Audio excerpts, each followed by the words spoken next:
There we go. There we go. There we go. Hey, everybody. How you doing today? Hopefully you're doing well. We're rolling through August here, which is wild. So fun. Uh, and I don't know where you're at, what you've been having on your calendar, but we got a lot of leaders right now who are in the middle of it. Just been checking in with them. Lots of good stuff happening on campuses. And look forward to spending just a couple few minutes today together. What I'm going to do today is it's going to be a little bit shorter just because of the season that we're in. We're probably going to spend maybe 15, 20 minutes or so looking at measurements.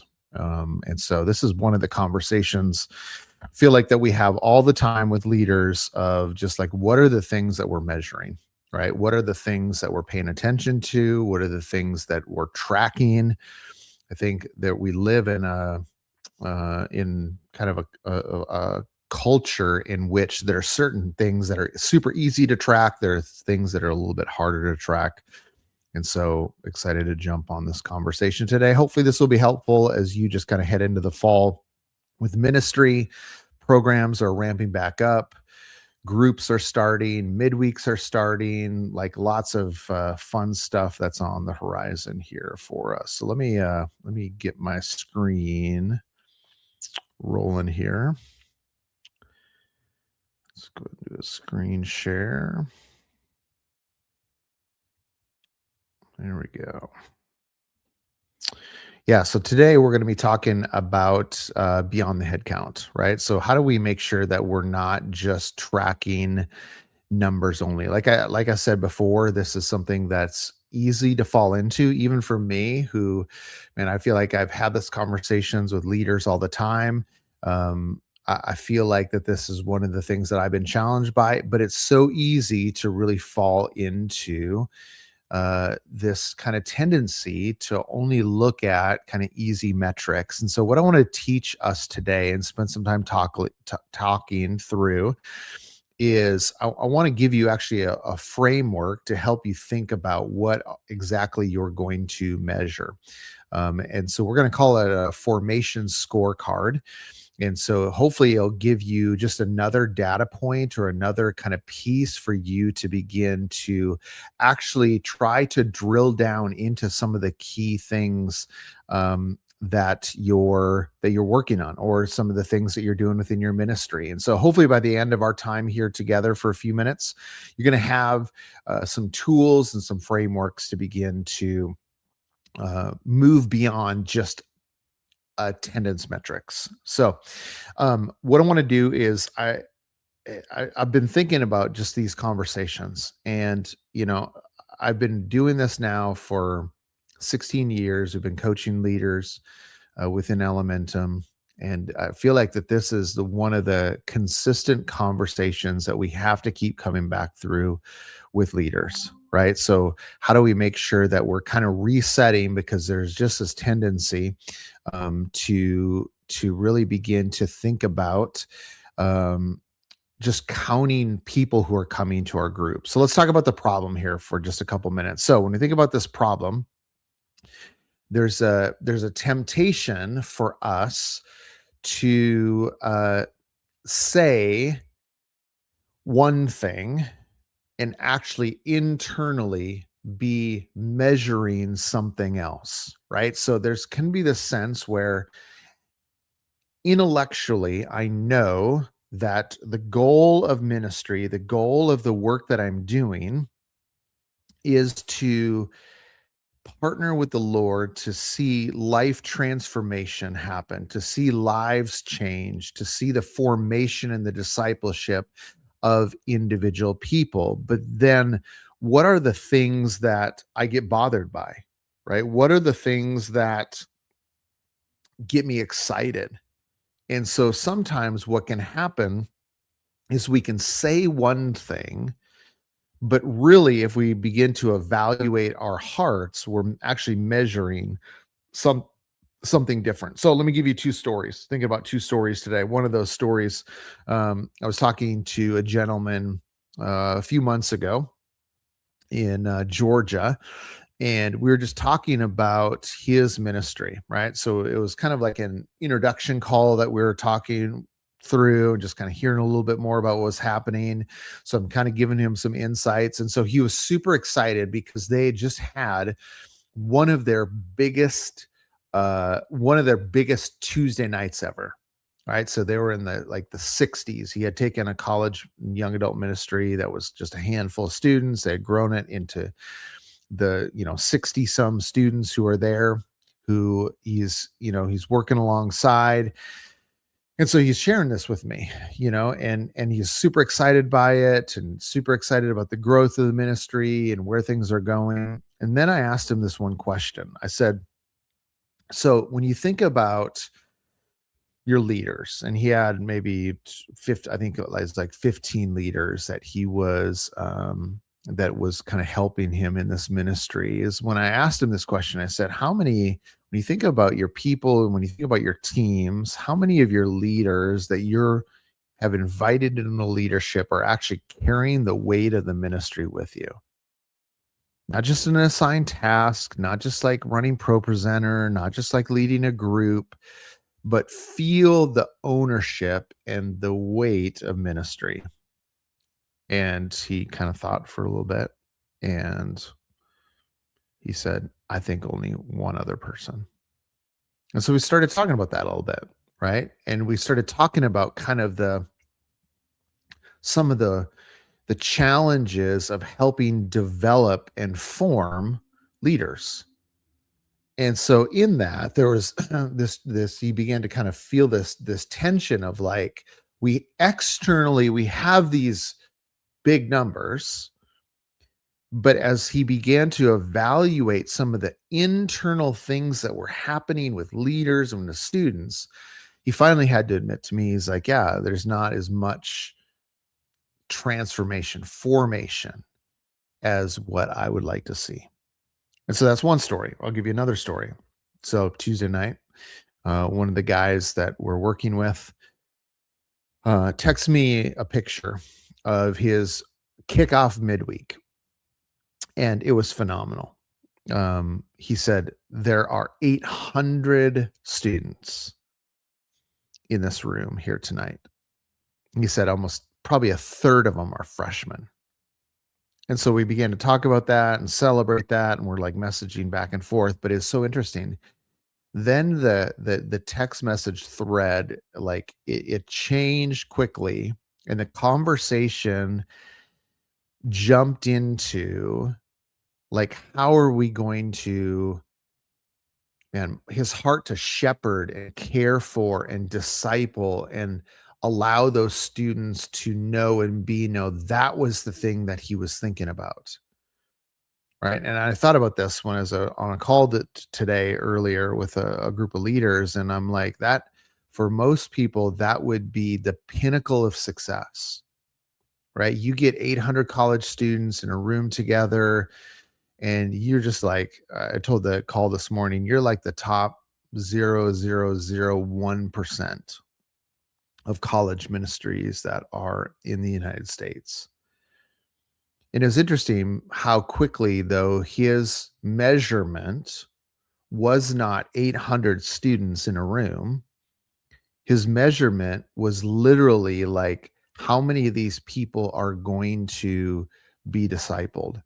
How many of these people are going to be in spaces where their life is transformed? How many of these students will know others deeply and be known deeply? And I think about those two stories, even as I was thinking about our conversation here today and how easy it can be to really frame success through numbers. And so here's what I want to do is I want to do kind of a quick open, just kind of let you know kind of how this plays into what we talked about last time. So if you remember last month, we spent some time talking about leading people, not managing rooms, right? So today we're actually going to take it one layer deeper into asking the question, what are you actually measuring while you're leading? And just as a reminder for us is that God hasn't called us to count rows, but to form people through his love. right? And so we need to be reminded of that. And so here's the reflection I would love for you to just take a couple minutes and think about. What are you actually measuring? Like, what's the first number that you check or the first number that you communicate to people around you, right? So if you're on staff or you're in head of a leadership, what's the first conversation point that you jump into? What if things internally are you beginning to measure? Okay, so let's talk about this for a couple minutes. So let's talk about the number you're actually chasing. The number you're actually chasing. Now, I want to kind of let us off the hook a little bit because I was just being reminded even today on this call earlier is that for a lot of us, we are simply only doing what we have seen modeled, right? So we've been in environments, we've been in spaces um, where that's the thing that's been promoted. How many people are coming to your group? How many people are serving? How many people are showing up at your worship event? Like those are the things that we are simply measuring because for some of us, those are the things that have been modeled to us. Okay, but here's the challenge. Okay, so there's kind of two parts of this. Is for some of us, we can kind of like what we call like over functioning.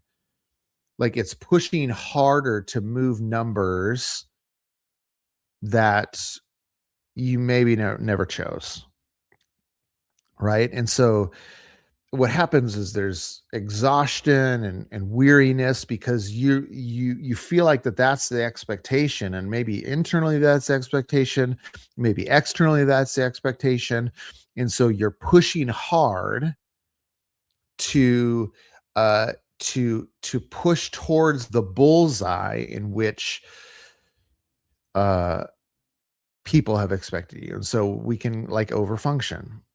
But on the other side, we have to be careful because there can be a sense of like, well, that's not the thing that I need to measure. So therefore, I'm just going to like not measure anything, right? I'm going to check out. I'm going to back off and say, well, just whatever the Lord wants to do, he wants to do. Right. So we don't want to like check out of measurement because I actually think that there's some things that we need to pay attention to that will help us understand whether we are hitting the mark, whether we're doing the things that we're called to do. And so I think that we need to make sure, think about these as maybe almost like being like two ditches in a road, right? We can overfunction and push towards numbers and push towards the things that are expected and like grind to get, those people in the room. On the other ditch is we can just like totally check out and say, well, it doesn't really matter at all. Therefore, I'm not going to measure anything.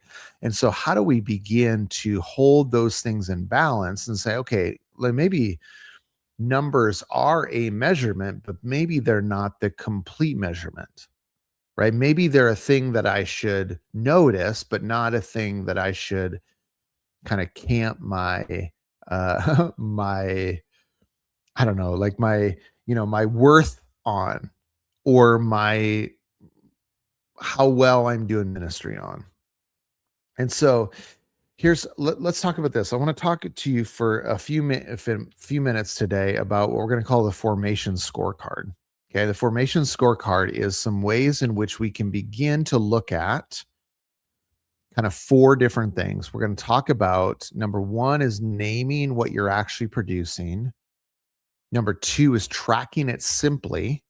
Okay, we're going to talk about input, output, and impact. These are ways in which we want to measure. Three, we want to track it through stories and highlights, not just a spreadsheet that we've created. And then fourth is we want to make sure that um, we're actually allowing some of these things to have influence in our day to day. Okay, so let's talk about the first one. First part of the tool is name what you are actually producing. Name what you're actually producing. Here's the thing: is most leaders, they never really um choose ministry to get into tracking numbers, right? for most of us, we want to say that ministry is about the individual person and health, but sometimes what gets put on us is expectations that things need to go up and to the right. And here's the thing is this is actually the easiest thing for us to count, right? It's the easiest thing for us to report because we can tangibly see, well, I had this many people this week and this many people last week, and hopefully we'll have this many people next week. So it's easy, right? But what we need to recognize is just because it's easy doesn't mean that we should stop at that being the only number that we're looking at. Often as we think about the tracking of these things, one of the things that we need to do is begin to identify what is the target or the goal. One of the the exercises we'll have leaders do is to begin to identify what is what we would call like their dream disciple, right? By the time that somebody graduates your ministry, and that can be maybe as a college student who graduates, it could be a young adult who moves to a different city. What are the things that you want to be true about them? What are the qualities, the characteristics, the heart, the actions? Like, what does that look like? Because when we can begin to name the target, when we can begin to name what we want to see happen, then we can begin to measure in somebody's individual life the fruit of what we're seeing in those different people. I think the challenge for a lot of us is that we have really never named or understood what is the thing that we want to see happen in the lives of individuals, in the lives of students before they exit, leave, graduate, move on from our ministry. And because of that vague end goal, it often doesn't allow us to understand what are we measuring. And when we don't understand what we're measuring, then we simply default to measuring numbers, people showing up, maybe certain tasks or activities that they're choosing to come to. And so what I would say for us is that when we think about even this framework, we need to begin to shift our mind to say, okay, what is the qualities and characteristics that I want to see? Now, here's what we want to look for. Okay, there's three types of, and here's the second part. Is there's three things that we want to pay attention to. We're going to call these input results, output results, and impact results. Okay, think about input as something that is easily trackable, right? Time, teaching, presence, attendance, like these are things that we track of whether somebody is coming. So those are input results. Often within churches, it's like it can be like attendance on Sunday morning, building growth, budget increase. Like think about those as input results of things that we can track. Okay. Secondly, though, is what we want to call output results. Output is a result of somebody being engaged in the ministry, right? What are those people? What is the fruit? And what are those people visibly doing around us?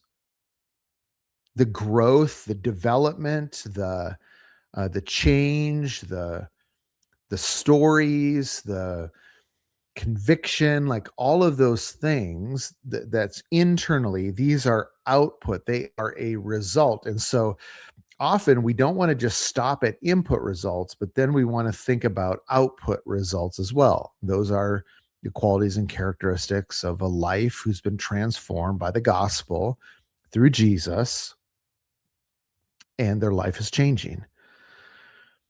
But then thirdly, we want to think about this idea of impact results. Think about impact results as the ripple effect of change around them because of who God is forming them to be, right? It's like a classic. There's, a few stories I heard of where, a somebody who has been transformed, their uh team, their sports team is transformed because of it, right? People start getting saved and people start getting baptized, or somebody's corner of the dorm, right? Somebody's neighborhood, because of the work that God is doing individually in somebody, there's an impact result where there's a ripple effect of transformation that begins all around them. These are some of the best stories we can tell, right? These impact results are literally some of the best stories that we can tell to people. But often what happens is that we're really not paying attention to what's going on. And so how do we track? Okay, here's the third part is in this tool, we want to think about how we're tracking through stories and highlights. Here's what I would encourage you to do is create space in your leadership, team meetings, conversations where you're saying like, okay, here is our dream disciple. Let's be looking at not just input, but output and impact results. And the way that we're going to track that is that we're going to begin to share stories and share examples and share things in somebody's life that would begin to elevate this. I'll give you an example. So this morning I was on a call with a group of leaders, one of these college young adult pastor from Florida, and he was talking about that they did like a next gen meeting, right? And so they were kind of giving reports. So all the different, there was kids ministry and middle school ministry and high school ministry. And then he was there and they were giving reports of what was happening in the ministry. And he said, literally everybody went around and shared about their program. Right. And then when it came to him, he began to share stories, highlights, testimonies, things that were happening individually in the lives of college students and young adults in your ministry. And he said that there was like this posture in the room where people began to say, that's so exciting. That's amazing. Right. And because what he was showing them is that what he was tracking in terms of where his ministry was not just attendance, it wasn't just the programs they were doing, but he was tracking through stories, highlights, and examples of lives who were being transformed and the impact that they were making, the ripple effect that they were having in the students and the dorms and the campuses around them. And it just inspired this group of people. And so this needs to be a part of how we track is through these stories and highlights. Here's the last thing in this tool. Okay. Let it change one real decision. And so there's a couple ways that you can do that. There's some personal ways in terms of reflection. One of the ways I would encourage you to do, if you haven't done this, is let it form your leadership team time. Right? So, man, are you creating space for stories, highlights, transformation to be shared in reflection to what that ideal dream disciple is and how you're beginning to see that in the lives of individual people? And so I would encourage you that you would begin to actually allow some of these things to shape your calendar, your meetings, your time, your conversation, the questions you're asking, what you're communicating to other people. Man, allow it to actually begin to impact some of those things. Here's the one I want to kind of do, kind of a watch out to make sure that this doesn't become um, the temptation, that it doesn't just kind of shift from what we say one house to another house, from one kind of like checkoff system to another checkoff system, right? Some type of like, as you're tracking stories, tracking things that are happening, making sure that you're not creating the same old performance attitude and it's just kind of masked in a different conversation or a different tool. One of the questions I was, or kind of passages I was thinking about is John chapter 15, verse 5. It says, I'm the vine, you're the branches. Whoever abides in me and I in him, he it is that bears much fruit. For apart from me, you can do nothing. Right. So it's the reminder for us is that the fruit was never ours to manufacture. We just get to partner with what the Lord is doing and to begin to walk alongside him and to be a part of the work that he's doing there as well. So there's a couple things for you here um, this afternoon as you think about just how you're going to continue to track, measure. I would encourage you to walk through these different tools.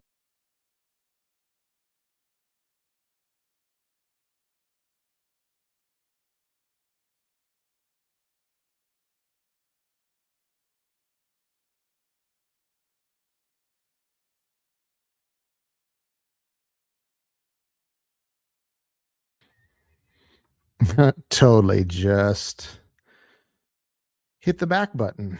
So we don't want to do that. There we go. Let's try this again. So here's the four things when we look at the four parts of this tool. Number one is name what you're actually producing. Take some time and to build out what's the target, what's the goal, that dream disciple. Track it. Think about input, output, and impact. What are some of those things you're looking for? Begin to track that in stories and highlights. Even I would encourage you to have a log of stories and highlights that you have, and then allow it to have one real decision with you. Okay.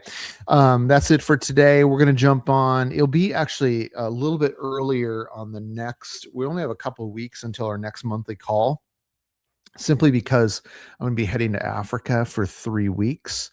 And so it's going to be at the beginning of September. Decided to jump. But hey, want to remind you, if there's something that we can help you think about, would encourage you to jump on a call with us. We'd love to spend a little bit of time, hear more about your ministry, hear about some kind of tools and frameworks that we can pass along in order for you to be more effective in what you're doing. We love the opportunity to do that.